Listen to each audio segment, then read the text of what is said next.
Hello and welcome to this lecture where I'm going to show you how to set up your MIDI device. So this could be a MIDI keyboard, for example, or maybe even a drum pad. So first of all, make sure you've installed any driver that your MIDI device requires. So if you search for your MIDI device online, you'll be able to find out if these are necessary. But to be honest, it's less common with newer devices. Also, make sure your MIDI device is plugged into your computer via USB. And then once you've done this, in FL Studio, head over to Options, and then go down to MIDI Settings. And now under the MIDI tab, and here we have Output, and also below we have Input. And now in this tab, down under Input, your MIDI device should appear. If your MIDI device has not appeared here though, make sure you've plugged it in correctly, and also check to see if you need a driver for this device. You can find the driver on the manufacturer's official website. But like I said, for most modern MIDI devices, you won't need a driver. And now you need to make sure you check Enable. So ensure you have the correct device selected and check Enable. And going along here, we have controller type. And then click on this and see if your MIDI device is in this list. Mine is the M Audio Keystation Mini 32. However, it's not in this list. Don't worry if it's the same for you and your MIDI device is not in this list, you can always go up to the top and select Generic Controller.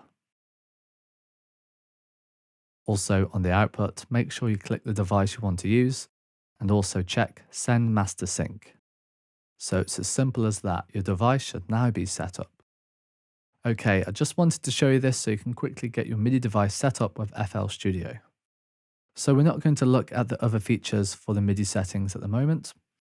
So if you leave everything else in here on the default settings, it should work absolutely fine.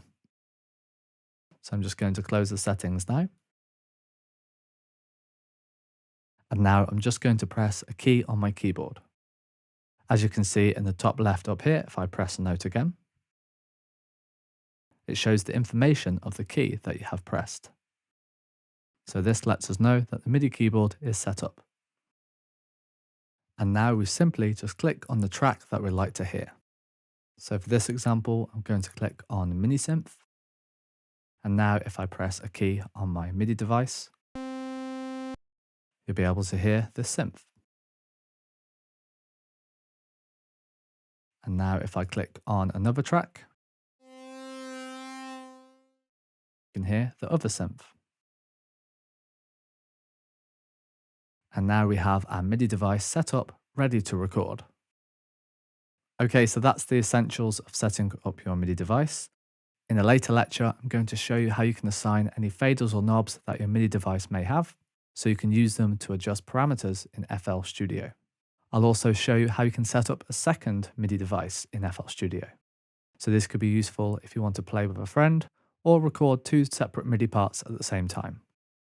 Thanks for watching, and I'll see you in the next one.